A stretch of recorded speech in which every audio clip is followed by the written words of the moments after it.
Vamos a comenzar. Estuvimos viendo hace ya creo que 2 meses el libro de Jonás, capítulo 1. Y hoy, bueno, como sabéis y Jimmy ya ha dicho, vamos a continuar con esa serie. Estoy muy contento de veros aquí a todos. Y bueno, quiero comenzar esta predicación antes de leer el texto. Quiero comenzar haciéndote una pregunta. Como siempre vamos a intentar pensar. La última vez os puse un examen, ahora os voy a poner una pregunta. Así que quiero que tú, hermano o hermana que me escuchas, recuerdes o puedas pensar si recuerdas algunas de las últimas oraciones respondidas por parte de Dios en tu vida. ¿Recuerdas algo? ¿Se te viene a tu mente? Tú que eres hijo de Dios, ¿has orado y clamado al Señor y Él te ha respondido favorablemente en algún momento? ¿Lo recuerdas? ¿Sí? ¿Te vienen a tu mente imágenes, cosas que pasaron hace años, quizás hace poco? Yo quiero contar una de mis oraciones contestadas al Señor y comenzar esta predicación de esta forma. Y bueno, hace 4 años, después de alguna relación fracasada, yo le pedí al Señor que me ayudara, que no me permitiera volver a entrar en ninguna relación, estando inmaduro, ni con la persona equivocada. Y el Señor me respondió la oración. El Señor durante 4 años me estuvo preparando, me estuvo amoldando el corazón, me estuvo haciendo conforme más a la imagen de Cristo, hasta que me respondió la oración. Y también oré de la siguiente forma, le dije: Señor, tú conoces mi corazón, tú sabes mis deseos, tú sabes que yo anhelo el obispado, anhelo poder servirte en el pastorado, en las misiones, lo que quieras, Señor, pero quiero servirte. Así que, Señor, te ruego que pongas a mi lado a una persona que pueda seguirte con todo su corazón, que pueda servirte, que pueda dártelo todo, Señor, que no sea alguien más que quiera sentarse aquí y quiera estar aquí, no, que quiera servirte. Y el Señor me ha respondido favorablemente y está ahí sentada. Es una oración respondida. Yo venía de hacer cosas mal y el Señor me dio una bendición después de orar. Y hoy vamos a estar hablando acerca de la oración, ¿sí? Vamos a estar viendo el capítulo 2 de Jonás, de cómo deben ser nuestras oraciones, cómo Dios oye nuestras oraciones y cómo Dios las responde también. Sí, pero antes de eso vamos a hacer un resumen de Jonás capítulo 1. Antes de leer el capítulo 2 vamos a hacer un resumen de Jonás 1, porque no sé si todos acordáis de la predicación hace tiempo, así que vamos a refrescar nuestra memoria y vamos a recordar qué pasó, qué estuvimos viendo en Jonás capítulo 1, ¿sí? En Jonás 1, si fuera una película, lo podríamos dividir en 2 escenas importantes, en 2 partes, ¿no? Si estuviéramos en un cine viendo Jonás capítulo 1, veríamos 2 grandes apartados. Primero, el llamado de Dios a Jonás. ¿Os acordáis? Dios, no sé cómo sería, desde las nubes, una voz, normalmente nos la imaginamos grave, no lo sé. Pero sería algo así como: Jonás, hijo de Amitai, levántate, ve a Nínive, pregona contra aquella gran ciudad, porque su maldad ha subido delante de mí, ¿no? Nos imaginamos a Dios así. Y entonces en esa misma escena Jonás se levanta, pero se fue en dirección contraria, ¿os acordáis, no? Quería irse a Tarsis. Por cierto, que eran las playas de Cádiz y Huelva. Lo entiendo, pero no era el momento, Jonás. Bueno, esto es lo que pasó. Cambiamos de escena. Nos vemos a Jonás en el puerto, se monta en el barco, va y de repente viene una tormenta. ¿Os acordáis de este momento también, no? Está con los marineros en el barco huyendo de la presencia de Dios y viene una tormenta. Pero no era una tormenta normal, era una tormenta espiritual, era una tormenta que venía de parte del cielo, no era una tormenta natural que formaba parte de la tierra, no, era una tormenta demasiado grande, incluso tan grande que los marineros estaban rezando a sus dioses, sabían que no era una cosa normal, era una cosa sobrenatural. Entonces los marineros estaban rezando. ¿Qué hizo nuestro profeta, nuestro querido protagonista? ¿Qué hizo? Dormir. Se fue a echarse abajo del barco a dormir. Entonces el patrón de la nave le llamó: Jonás, levántate, ¿qué haces durmiendo? Clama a tu Dios. La tormenta no cesaba. Entonces echaron a suertes y la suerte cayó sobre Jonás. ¿Os acordáis? Todo esto estuvimos viendo de que la soberanía de Dios está por encima de todos y de todo. ¿Sí? Entonces vemos cómo cayó la suerte sobre Jonás. Él dijo, confesó: yo estoy huyendo de la presencia del Señor, yo no soy lo que os dije, os estoy mintiendo, estoy huyendo de la presencia del Señor y, bueno, si queréis salvaros tenéis que echarme al mar. Los marineros, que tenían temor de Jehová, no lo querían echar al mar, sino que empezaron a echar cosas fuera, pero vieron que la tormenta era imposible de llevar. Entonces dijeron, Señor, cogieron a Jonás y dijeron, Señor, no tengas en cuenta esta vida por nosotros. Y lo echaron al mar. ¿Os imagináis? Si fuera una película estaríamos agarrados a la butaca en este momento, porque se escucharía música muy fuerte, serían las olas, el sonido, el viento, sería algo bastante espectacular. Pero entonces llega un momento donde cogen a Jonás y lo tiran adentro del mar. Los marineros conocieron al Dios vivo y la tormenta cesó, pero nuestro protagonista de la historia empezó a caer por el mar. Aquí la escena se pondría sin música, ¿no? Para darle suspense. Pondrían ahí sin música. ¿La estáis imaginando conmigo? Se ve desde lejos al profeta cayendo por el mar hasta tocar fondo incluso. Como nos pasa en las películas con los superhéroes, ¿no? Que vemos que se está muriendo y es como, ¿y ahora qué? Se muere, ya no hay más películas, y hace 10 minutos que ha empezado. ¿Qué pasa? Pero Jehová tenía preparado un gran pez que se tragase a Jonás, y estuvo Jonás en el vientre del pez 3 días y 3 noches. Ahí terminamos nuestro capítulo. ¿Os acordáis, verdad? Vimos la soberanía de Dios, como Él tiene todo el control, la suerte, la tormenta, el barco, el pez. Él lo tenía todo bajo su control. Y bueno, para comenzar esta predicación, y antes de leerlo, bueno, viendo algún comentario de algún teólogo, el versículo 17 de Jonás puede que esté incluido dentro del capítulo 2 en el hebreo. No lo sé, no sé hebreo, pero parece que puede ser así. Así que vamos a leer nuestro pasaje. Jonás capítulo 2, lo tenéis ahí proyectado. Entonces oró Jonás a Jehová su Dios desde el vientre del pez y dijo, invoqué en mi angustia a Jehová, y él me oyó. Desde el seno del Seol clamé y mi voz oíste. Me echaste a lo profundo en medio de los mares, me rodeó la corriente, todas tus ondas y tus olas pasaron sobre mí. Entonces dije, desechado soy delante de tus ojos, mas aún veré tu santo templo. En la Biblia textual este versículo dice, ¿cómo podré volver a contemplar tu santa casa? Es una pregunta retórica.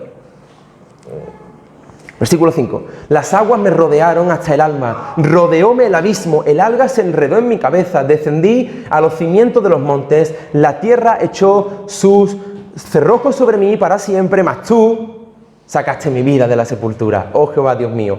Cuando mi alma desfallecía en mí, me acordé de Jehová y mi oración llegó hasta ti en tu santo templo. Los que siguen vanidades ilusorias, su misericordia abandonan. Mas yo, con voz de alabanza, te ofreceré sacrificios. Pagaré lo que prometí. La salvación es de Jehová. Y mandó Jehová al pez y vomitó a Jonás en tierra. Como dije antes, puede que el versículo 17 esté incluido. Y yo quiero empezar a hablar de algo importante. Y quiero pararme aquí un segundo antes de seguir continuando, porque quiero hablar del pez. Este pez tan misterioso que mucha gente dice que es una ballena, otra gente dice que fue, no lo sé, hay muchas teorías, pero quiero hablar de esto porque por este momento preciso se cuestiona la veracidad de este libro. La soberanía de Dios se echa a pedazos porque dicen que no puede ser posible que un hombre fuera tragado por un pez. Por lo tanto, muchas personas, muchos ateos, dicen que este libro, que esta historia no fue una historia real, que tiene un género fantástico, es un cuento, no es algo real. Y lo triste de todo es que esto no está solamente dentro del pensamiento del mundo, sino que también en la iglesia existe este pensamiento. Hay personas llamadas cristianas que dicen que este libro, como los 10 primeros capítulos de Génesis, no son reales. Son una forma de que Dios tiene de contarnos una cosa que quiere decirnos una verdad, pero Jonás no existió, no fue un profeta de verdad. Existe recientemente, hace 100 años, un marinero llamado James Barley, no sé si lo he pronunciado bien, James Barley. Algunos cuentan que es verdad, otros escépticos cuentan que no es verdad. Pero se cuenta, hace 100 años, no hace mucho tiempo, se cuenta que este hombre estaba con los marineros en un barco y de repente le pasó lo mismo que a Jonás, pero no lo tiraron, sino que se cayó. Y entonces una ballena llamada cachalote, que es como el más grande de todos, se lo tragó. Literalmente, pasó hace 100 años. Entonces, ¿qué pasó con este hombre? Estuvo como 1 día y medio aproximadamente, algunos dicen 1 día, otro día y medio, otros 2, es lo que pasa con el tiempo. Que la gente inventa la historia, la amplifica, la simplifica. Estuvo un tiempo dentro del pez y cuando los marineros encontraron de nuevo al cachalote, lo mataron, lo abrieron por dentro y, para sorpresa suya, James estaba dentro vivo. Esto pasó. Muchas personas utilizan esta historia para darle poder a la historia de Jonás. Yo no lo sé si pasó o no, no estuve allí. Al parecer este hombre cuando salió de la ballena se volvió loco, se volvió paranoico, empezó a golpear a todo el mundo hasta que volvió a entrar en razón y bueno, luego murió en paz. Pero al parecer esta historia es real. Pero bueno, yo no lo sé. Mucha gente dice que no es real porque no es posible que alguien viva dentro de una ballena. Mi pregunta es, ¿quién dice que a Jonás se lo comió una ballena? ¿Por qué? ¿Por qué quizás Dios no ha podido crear un pez específico para ese momento concreto para que se tragara a Jonás? ¿Acaso Dios no es soberano? ¿Por qué quizás no puede ser un animal extinguido? ¿O por qué quizás no puede ser un cachalote, que Dios haya abierto sus estómagos para que científicamente, aunque sea casi imposible, pueda ser posible? No lo sabemos, pero lo que sí sabemos es que a Jonás se lo tragó un pez. ¿Por qué? Porque Jesús afirmó esta historia. Jesús, nuestro Salvador, es un tipo, Jonás es un tipo de Cristo. Él se representa como Jonás, Él lo trata como profeta. Estaríamos diciendo que Jesús es un mentiroso, que no tiene ni idea, que está tratando a Jonás como algo verídico cuando es mentira. Esto es importante, ¿por qué? Y vamos a la aplicación de esta parte. Porque se está poniendo en juego la soberanía de Dios. Si no creemos en lo que pasó en el Antiguo Testamento sobrenaturalmente, porque no cabe en nuestra cabeza científicamente, entonces estamos quitándole la soberanía al Señor. Él es soberano, Él es el creador por encima de todas las cosas. No hay nada que se le escape de su mano. Él creó los confines de la tierra, el cielo, el universo, las galaxias. ¿Cómo no puede hacer que un hombre fuera tragado por un pez 3 días y 3 noches? Él hizo que su propio hijo estuviera 40 días sin comer, que Moisés estuviera 40 días sin comer. ¿Por qué es imposible? Esta historia es real y Dios es soberano. ¿Qué significa esto? Que Dios puede hacer cualquier milagro en tu vida, que Dios puede hacer lo que Él quiera, porque Él es Dios. Él creó la tierra, el universo, pero Él solo hará lo que sea su voluntad. Todo lo que pasa es por su perfecta y absoluta soberanía. Ahora la pregunta que tú te tienes que hacer es, ¿tú confías en su soberanía? ¿Tú confías en cuando viene alguna situación a tu vida en que forma parte de la soberanía del Señor? ¿Confías en ella? ¿O crees en tus propias fuerzas? ¿O crees que lo que te pasa es por tu culpa? ¿O por...? El Señor lo controla todo. Jonás estuvo ahí por un pecado suyo. Él estuvo ahí por un pecado suyo, pero al final Dios usó ese medio porque Él es soberano. ¿Confías en la soberanía del Señor? Vamos a ver cómo comienza el capítulo 2, porque vale, hemos visto la historia del pez, hemos visto cómo continúa todo esto, pero ahora vamos a ver qué pasa en esos 3 días y 3 noches que Jonás está dentro. Aquí tenemos una oración que hace Jonás, un salmo que levanta Jonás, una alabanza. Y este forma parte del capítulo 2. Entonces, vamos a ver el versículo 1 que dice: Entonces oró Jonás a Jehová su Dios desde el vientre del pez. Párate aquí. Párate aquí. ¿Te imaginas la situación? ¿Te imaginas estar dentro de un pez en la más absoluta oscuridad, sin tener suficiente oxígeno, donde no tenía espacio para moverse, donde solo había babas empalagosas? ¿Te lo imaginas? ¿Escuchaba el sonido de las tripas dentro del pez? ¿Te lo imaginas o no te lo imaginas? ¿Un olor desagradable? Esto demuestra que Jonás, a pesar de su desobediencia, él era un hombre espiritual. Él en medio de su angustia, de su dolor, de su sufrimiento, de lo que tenía alrededor, Él oró. Entonces oró Jonás. Y para hacerlo práctico para ti, te quiero decir que Dios a veces te va a hacer pasar por el estómago de una ballena o de un gran pez para tratar con tu corazón. A veces Dios te va a meter en el estómago de un gran pez para tratar con tu corazón. Y cuando esto pasa, no tienes que enfadarte, sino agradecer. Aquí Jonás nos está demostrando cómo se tiene que actuar. Aquí este Jonás es diferente al de Jonás 1, 3 y 4. Es totalmente diferente, es lo opuesto. ¿Qué le ha pasado a nuestro profeta? En el 1 está desobedeciendo a Dios, huye, se va, miente. En el 3, en el 4 lo mismo, lo estaremos viendo, pero en el 2 parece otro. Ha sufrido una transformación. ¿Por qué? Parecer los problemas es lo que nos hace transformarnos. No entiendo por qué a veces somos así los seres humanos. Pero son los problemas los que nos transforman. Qué triste que tengamos que orar. Entonces, cuando nos pase algo es cuando yo oro. No, hermanos, oremos en todo tiempo, en lo bueno y en lo malo. Bendita oración, hermanos míos. Entonces oró Jonás desde el vientre del pez. Esto fue lo primero que podemos ver. La oración no necesita de tener que venir aquí.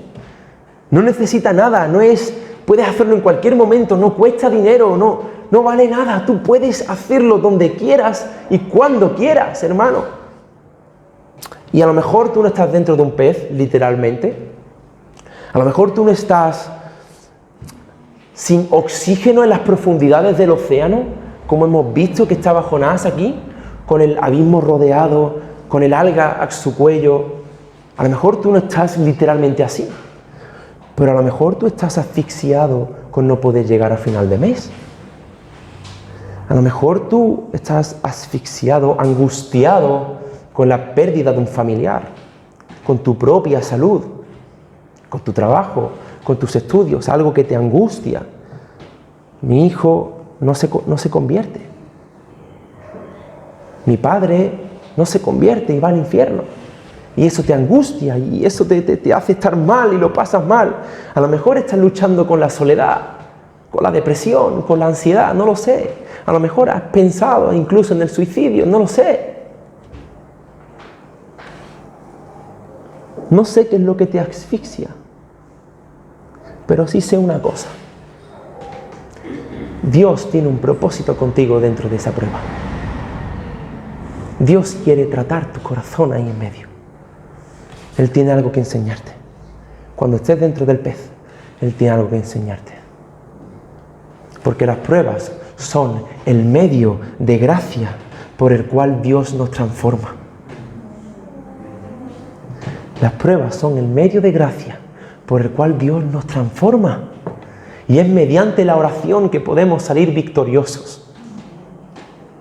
Él quiere que oremos, que cuando estoy dentro de un pez, que ore. Él quiere que Jonás hubiera orado cuando él hubiera recibido de parte del Señor, levántate y ve a Nínive. Yo oro y voy. Eso hubiera sido lo ideal, pero no pasó, porque somos pecadores. Pero en el momento en el que peco, el Señor quiere que ore también. Él quiere que vaya corriendo a los pies de Cristo. Aquí Jonás nos deja un patrón. Si los que habéis estudiado matemáticas en el colegio, no sé si recordáis la regla de 3, algo bastante sencillo que se da en un nivel bastante principiante, ¿no? En la ESO, en primaria. La regla de 3, ¿os acordáis? Es, tú pones una cosa aquí, pones otra cosa aquí, 1 da 2, 2 da no sé qué, y una X. Aquí Jonás nos deja una imagen que es un patrón a seguir. Prueba, oración. Te viene una prueba. Ora. Ora. Ora. En medio de tu dolor, en medio de tu angustia, no te aferres a eso, no des vueltas sobre eso, sino ora. Expresa tu angustia al Señor, pero ora, porque la salvación es de Jehová. Hermano, ora, de verdad, ora. No descuides tu vida de oración. ¿Qué es lo que hemos visto hasta aquí de momento? Hemos visto que Dios es soberano, Él mandó al pez, Él echó las suertes y Él hizo que la suerte cayera sobre Jonás, Él trajo la tormenta, Él llamó a Jonás, Él es soberano por encima de todas las cosas.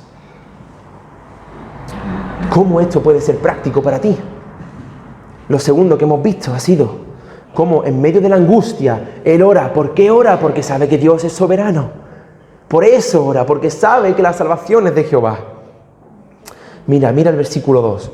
¿Qué es lo que nos enseña este versículo? Invoqué en mi angustia a Jehová y Él me oyó. Desde el seno del Seol clamé y mi voz oíste. Jonás entendió de que él no era nada. Era Dios el que lo era todo. Mira la expresión que utiliza Jonás. Desde el seno del Seol clamé. El Seol es el estado donde va el alma es la muerte. Donde tú mueres, ahí donde vas, ¿no? Al Seol. Pero en la Biblia a veces el término Seol se utiliza haciendo referencia como aquí. No está refiriéndose a que Jonás murió, él oró y entonces resucitó. No está hablando de eso. No que fue Jonás al Seol y luego resucitó. No, es que el estar debajo en las profundidades, ¿te imaginas la escena del principio? ¿Te imaginas a Jonás ahí debajo? Eso era el seno del Seol, era visualizar la misma muerte. La angustia en su extremidad, lo máximo de la angustia. Eso era el seno del Seol para él. ¿Pero qué pasó? Vuelve a leer el versículo 2. Invoqué en mi angustia a Jehová. ¿Y qué dice después? Y Él me oyó.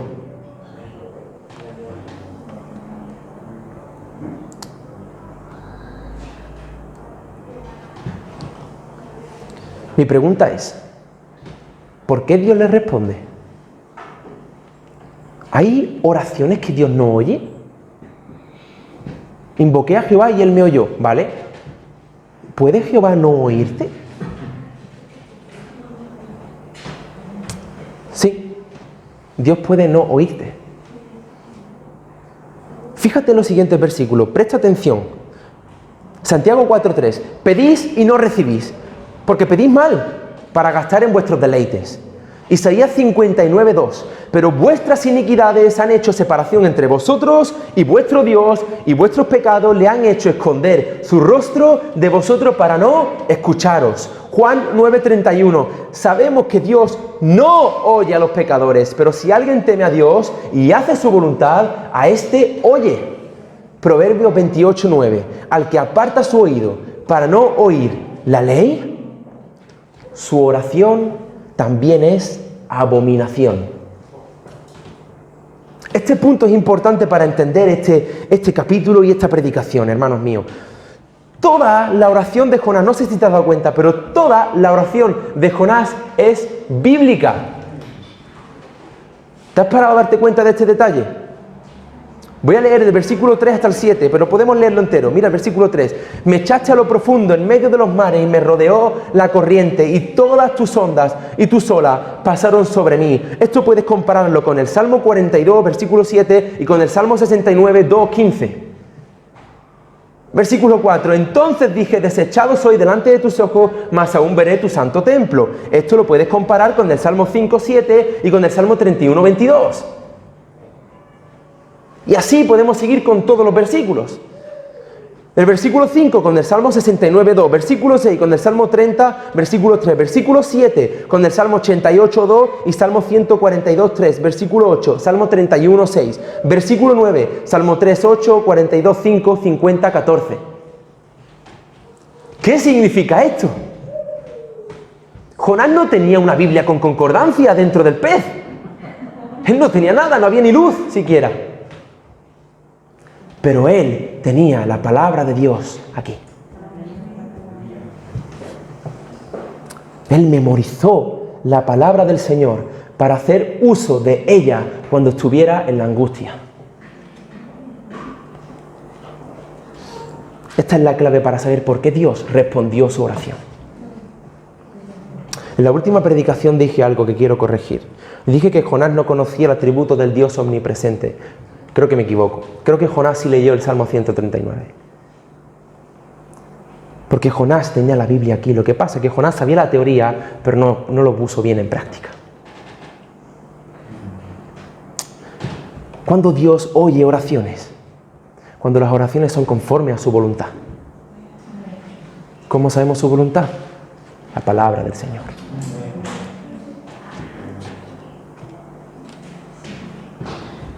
No importa, hermano mío, hermana, amigo o amiga que me escuchas, no importa la tormenta que estés pasando, no importa. Ora, pero ora conforme a su voluntad. ¿Y cómo sabe su voluntad? Está en su palabra, está todo conectado. ¿Te das cuenta? Déjame ponerte un ejemplo de cómo Dios no oye oraciones, ¿sí? Por ejemplo, tú estás orando, tú eres un joven, guapo, elegante, que tienes una buena presencia y estás orando porque te has enamorado de una chica, ¿sí? Una chica que de repente te das cuenta de que no es de la iglesia, incluso no es cristiana. Te das cuenta que esa chica lo que quiere es llevarte a pecar, entonces tú le preguntas a tus padres, le preguntas a tus pastores y te dicen todos que no lo ven bien, que no forma parte del Señor. Pero tú oras al Señor y dices: Señor, te pido que mis autoridades me permitan que yo pueda estar con esta persona porque yo creo que tú la puedes transformar, Señor, que yo creo que tú eres bueno, Señor. Dios no va a responder tu oración. No la va a responder. ¿Por qué? Porque si leemos 1 Tesalonicenses 4:3 y lo atesoras en tu corazón, te darás cuenta como Dios no puede responder tu oración. ¿Por qué? ¿Qué dice 1 Tesalonicenses 4:3? Pues la voluntad de Dios es que vuestra santificación, que os apartéis de fornicación. Si tú tienes esto aquí y tienes una persona que te aleja del Señor, tú sabes que no es la voluntad del Señor. Entonces vas a orar y el Señor no te va a responder. Deja que te ponga otro ejemplo. Cuando quieres cambiar de trabajo o de casa, y tú quieres tener una casa más grande o un trabajo donde ganes más dinero, pero ese trabajo está más lejos de la iglesia, bastante más lejos de la iglesia, y tú oras al Señor: Señor, te pido que me ayudes, que me des la casa que va a ser más grande para que mis hijos puedan correr y disfrutar más y puedan estar más contentos, más a gusto y puedan ser más felices y no puedan estar en un piso, que estamos muy agobiaditos aquí porque ha venido el confinamiento y no veas lo mal que lo hemos pasado con el niño llorando. Señor, danos una casa, aunque esté a 100 kilómetros de la iglesia, no pasa nada, pero danos una casa, Señor. Es que Dios no te va a responder esa oración, porque la voluntad de Dios es que tú estés aquí con tus hermanos, que tengas comunión con ellos. Y si tú oras para pedirle al Señor que te mande de lejos de la iglesia, a no tener una iglesia local sana donde te vayas a reunir, sino que te vayas lejos de la iglesia por el hecho de querer ganar más dinero o por tener una casa más grande, Dios no te puede responder esa oración, no quiere responderte. Cuidado, que si de repente te sale el trabajo o te dan el préstamo para la casa, cuidado, que no sea quizás la voz del diablo que te esté hablando. Cuidado. Jonás oró y Dios respondió. ¿Por qué? Porque él oró conforme a su voluntad. Él tenía la palabra aquí dentro. Y tenemos los ejemplos de Jesús, los apóstoles, los discípulos y los profetas. Todos nos enseñan a orar. Nos enseñan a orar conforme a su voluntad. Pero no es que no podemos saber su voluntad si no sabemos nada de las Escrituras. Yo le pedí que me hiciera un hombre antes de poder salir con una chica.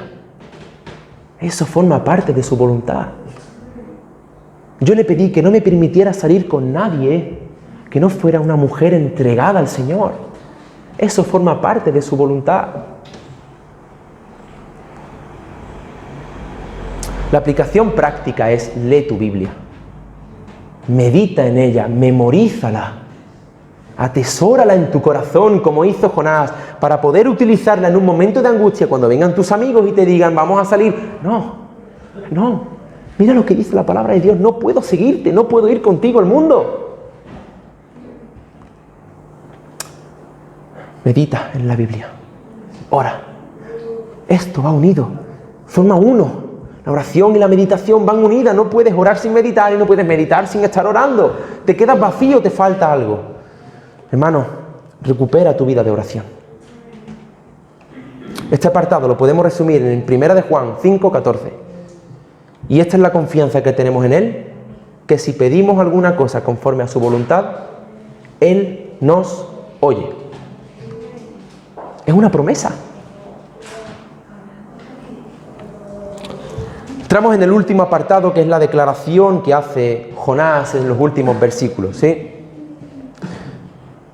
Vamos a leer los versículos. Estoy buscándolo aquí, que se me ha... Los últimos versículos. Aquí. Perdón. Versículo 8 y versículo 9. Jonás, en medio de esta oración, hace una declaración final que muestra cómo su vida había sufrido una verdadera transformación. ¿Sí? ¿Por qué?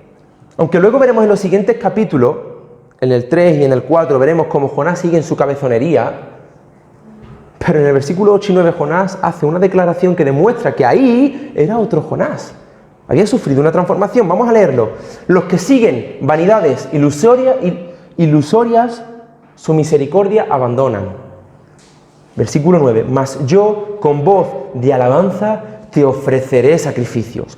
Pagaré lo que prometí. La salvación es de Jehová. Él reconoce que no seguir a Dios es seguir las vanidades, a las cosas del mundo, y eso es un error. Eso no está bien, eso no tiene sentido. Después de haber entendido que Dios es soberano, que Él creó el universo, Él creó las galaxias, ¿cómo me voy a ir en pos de Tarsis? ¿Qué se me ha perdido en Tarsis? Si tengo que estar en Nínive, ¿qué hago yo yéndome a Tarsis?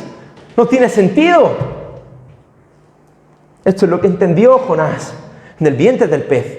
Desgraciadamente lo entendió dentro del pez y tuvo que llegar a un lugar donde olía mal para entender su condición, para entender que dependía del Señor. Dios me rescató, Dios me salvó, Dios me hizo libre, Dios me sacó mi vida de la sepultura, como dice el versículo 6. ¿Cómo voy a ir en pos de las vanidades? Dios es infinitamente más valioso que todo lo que existe. Esta es la declaración que hace toda persona que reconoce que la grandeza de Dios y la soberanía de Dios ha hecho un impacto en su vida. Esta es la declaración. ¿Cuál es? La del versículo 9. Mas yo, con voz de alabanza, te ofreceré sacrificios, pagaré lo que prometí. La salvación es de Jehová. Esta es la canción que canta Jonás, este es el salmo que levanta Jonás dentro del gran pez, dentro de su prueba. Él canta y confía y dice su última frase, que es: la salvación es de Jehová. ¿Os acordáis qué es lo que pasó en el capítulo 1? ¿Qué es lo que explicamos? Jonás no quería ir a Nínive. ¿Por qué? Porque no quería que se salvaran los ninivitas. Lo podemos ver en los siguientes capítulos. Él no quería que los ninivitas, un pueblo enemigo, extranjero, un pueblo que no era judío, se salvara. Y Dios tenía que tratar su corazón.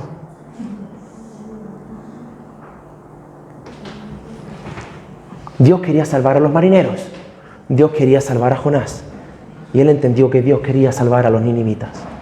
Y por eso hizo esta declaración. La salvación es del Señor. Y esta es la última verdad en la que vamos a estar meditando en esta mañana. Él salva como quiere, cuando quiere y a quien quiere. No hay persona lo suficientemente pecadora que no pueda ser salva por el Señor, y no hay persona lo suficientemente buena que no necesite de la salvación del Señor. Si Dios quiere salvar a Hitler, a un asesino, a un violador, o a ti y a mí, Él lo va a hacer, porque Él es bueno, Él transforma corazones. Simplemente las personas que hacemos estas cosas antes de conocer al Señor no habíamos entendido lo que estábamos haciendo.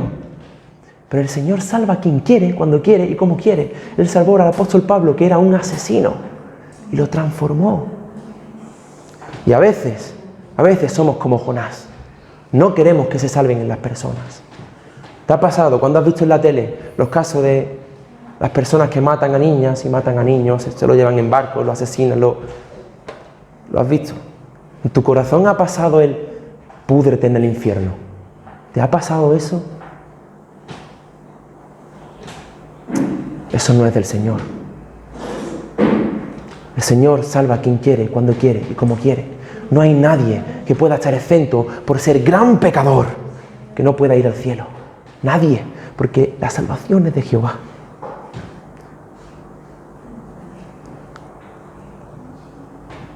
¿Y cómo Dios puede salvar a sus criaturas? ¿Cómo podemos decir la declaración, la salvación es de Jehová?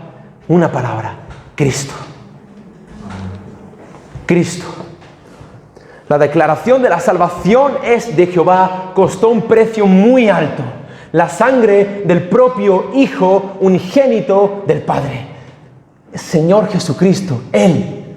Su sangre fue la responsable de esta declaración. La salvación es de Jehová. Y aquí Dios está abriendo ya su corazón, está delimitando, diciendo: mi corazón es que se salve todo el mundo, los gentiles. Yo no solamente quiero que salven un pueblo judío, quiero que la salvación se abra. Esta es la interpretación de Juan 3:16. No que Dios salva a todo el mundo, sino que abre la salvación a todo el mundo. Y desde aquí, desde Jonás, desde el Antiguo Testamento ya se está viendo. ¿Y cómo puede ser que Dios salve a sus criaturas? Por Cristo. Él pagó un alto precio, hermanos. Él sufrió en la cruz. Él murió, el propio Dios. Perfectamente santo, puro, justo. Él tuvo que morir en la cruz. Él se interpuso entre la ira de Dios y entre nosotros, que tenía que venir esa ira entre nosotros. Tú y yo somos pecadores, no nos merecemos nada. Él se interpuso entre la ira de Dios y el castigo justo que nos merecíamos, porque la ira de Dios es un atributo de Dios. Y Él tenía que consumar su ira. Y o la consumaba en nosotros, y los ángeles cantarían santo, santo, santo, o la consumaba sobre su Hijo para rescatar a un pueblo. Esta es la verdad. La salvación es del Señor, porque Jesucristo murió en la cruz del Calvario. Y ahora tú me vienes a mí a rebajar las exigencias del Evangelio, a poner el Evangelio por los suelos, a decir que se puede ser cristiano y amar al mundo, a decir que puedes seguir las vanidades de este mundo y puedes ser cristiano y un pie en la iglesia y un pie fuera. ¿De verdad? ¿No te has dado cuenta de lo que es el Evangelio? Cristo murió en la cruz. Dios mismo. No, pagaré lo que prometí. Oh Jesús, tú moriste por mí en la cruz. Yo ahora voy a dar mi vida por ti. Jonás entendió esta verdad. Jonás entendió que ya no quería seguir vanidades ilusorias. Pagaré lo que prometí. Iré a Nínive. Iré a Nínive, porque la salvación es de ti. El Evangelio llena todo este libro de Jonás entero. Podemos verlo, hermanos. Os animo a que cuando leáis estos libros podáis meditar en el Evangelio, podáis pensar en cómo podemos ver el Evangelio aquí, porque se puede ver por todas partes. ¿Cómo acaba esta historia? De nuevo, ¿cómo comienza este capítulo? Y mandó Jehová al pez y vomitó a Jonás en tierra. Dios soberano. Él mandó al pez. El pez era un siervo de Dios. Él obedecía sus órdenes, iba donde él quería. El Señor es el dueño y Señor de todas las cosas, hermanos. Él es soberano. Yo no sé por las circunstancias que estás viviendo, pero ya terminamos y aquí concluyo. ¿Qué hemos visto hoy? Que el Señor es soberano y que Él puede transformar cualquier situación de tu vida. Yo no sé la angustia que estás pasando, no la conozco. Me gustaría conocerla para poder llevar tus cargas también. No la conozco, pero lo que sí sé es que Dios puede transformar lo que sea. Él puede transformar el corazón de tu hijo, de tu padre, de tu hermano. Él puede cambiar la situación familiar, la situación que estás pasando de salud, la muerte de un familiar, la angustia, la pena, la soledad, la depresión, lo que sea que estés viviendo. Él lo puede transformar.